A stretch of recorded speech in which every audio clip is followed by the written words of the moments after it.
কোনো বিপদ হলো না কি হলো ফোনটা তো একবার কইবো কিন্তু এই মাসে টাকাটা দিতে পারছিস না আগামী মাসে টাকাটা দিব। এই জন্য আপন মানুষের সাথে আমি বাকি লেনদেনই করতে চাই নাই আমি।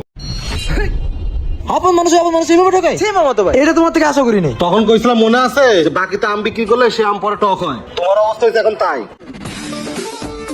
এ মুন্না ভাই আসসালামু আলাইকুম। ওয়ালাইকুম আসসালাম। ভাই আমি আপনার দোকানে যেতেছিলাম, বাকিটা বলে আপনার লোকের রাস্তা দেখা গেছে। ভাই আপনি তো কিস্তিতে ফোন বিক্রি করেন, আমার না ভালো ট্যান্ডেল ফোন দরকার, চলেন আপনার দোকানে যাই কিস্তিতে একটা ফোন নেবো। ও রাজ, আমি তো কিস্তিতে মোবাইল বিক্রি করা বাদ দিয়ে দিছি। দেখো না বাংলাদেশের কি পরিস্থিতি, bank time booth tooth loan tone সব বন্ধ, টাকা উঠাতে পারি না, মোবাইলও কিনি না। ভাই আমার না ট্যান্ডেল ফোন ইমার্জেন্সি দরকার, দেখেন আপনার পরিস্থিতি কেউ আছে নাকি? আপনি নিয়ে দেন না। আরে সবার অবস্থা একই, কেউ মোবাইল কিস্তিতে বিক্রি করে না। ও ভালো কথা, ওই যে তোমার মামাতো ভাই স্বামী আছে না, হ্যাঁ ভাই ওই তো টেন্ডার ফোন বিক্রি করবো, ওর কাছে যাও।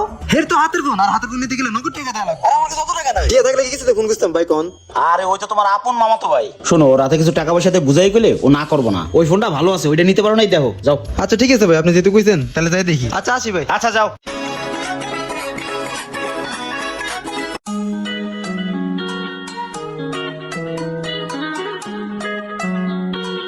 হ্যালো শামিম ভাই। হ্যাঁ বল। ভাই আমি তোমার বাসার নিচে। আচ্ছা তুই দাঁড়া আমি আসতেছি। ভাই আসার সময় ফোনের বক্সটা বন্ধ করে নিয়ে এসো। আচ্ছা ঠিক আছে। আচ্ছা ভাই ঠিক আছে।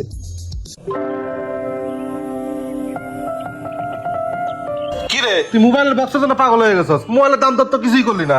আরে ভাই তুমি হলো আমার আপন মানুষ, তোমার কি দাম দর করবো? তুমি যেটা চাইছো ওইটা দিবনি। কই মোবাইল দাও দেখি। এই নে ধর দেখ। মামা তো ভাই ফোন তো ঠিকই আছে, কিন্তু প্রবলেম হলো কি আমার কাছে পুরো টাকা নাই। 1000-5,000 টাকা আছে, আর বাকি যে 15,000 টাকা পাইবা না ওটা আমি আগামী মাসে পাতাম পাইয়া তোমার দিয়ে দেবনি। ফোনটা তুমি আমার দিয়ে যাও, না করো না। কি তার মানে বাকি না মামতা ভাই, এই আপন মানুষের মধ্যে আমি বাকি লেনদেনে যাবো না। তুমি 2 টাকা কম দাও, তার নগদ দাও, এই বাকিতে পর আমি ঝামেলা করতে পারবো না। এই মামা তো ভাই তুমি এমন করতেছো কি লাগা? আর টাকা তোমার আমি আগামী মাসে দিয়েই দেবো, আমি তো তোমার আপন মামা তো ভাই নাকি? শোন, ফোন নিতে আসা স্নেহ, কিন্তু বাংলা একটা প্রবাদ আছে, বাকিতে আম বিক্রি করলে সে আম পরে টক হয়। আগামী মাসে 15 টাকা আমাদের তো ফোন না দেওয়া লাগে, সুন্দর মতো টাকা এসে দিয়ে যাস। ধর 2 টাকা দে। এই নাও টাকা নাও।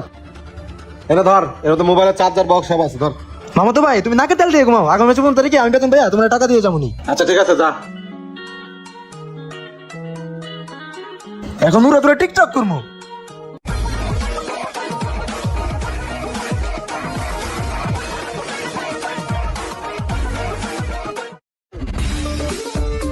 আরে ডাই আমার নক করে দিল।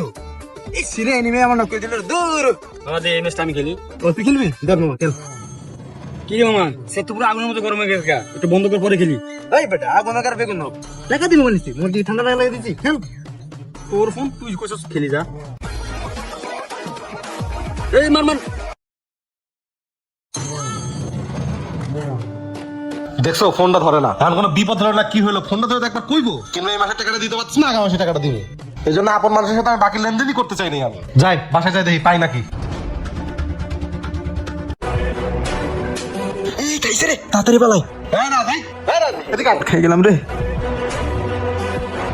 কি রে তোর কয়দিন ধরে ফোন দিতাছিস, তুই ফোন ধরছ না কে? এই ভাই এই ফোন ধরবো কেমন? তুমি আমার যে ফোনটা দিছো ফোনের ডিসপ্লে কেন? কে ফোন দে না ফোন দে আমি তো কিচ্ছুই দেখি না। আর আপন মানুষের ব্যাপারটা গাই ছি মামা তো ভাই, এইটা তোমার থেকে আশা করি নাই। এই নাও তোমার ফোন ধরো, আমার টাকাটা দাও। নষ্ট ফোনটা আমার হাতে ধরা দিছে। হ্যাঁ রে মামতো ভাই, তখনই তোমার আমি কইছিলাম যে আমি বাকিতে কোনো জিনিস বিক্রি করব না। তখন কইছিলাম মনে আছে যে বাকিতে আম বিক্রি করলে সে আম পরে টক হয়। তোমার অবস্থা এখন হয়েছে তাই।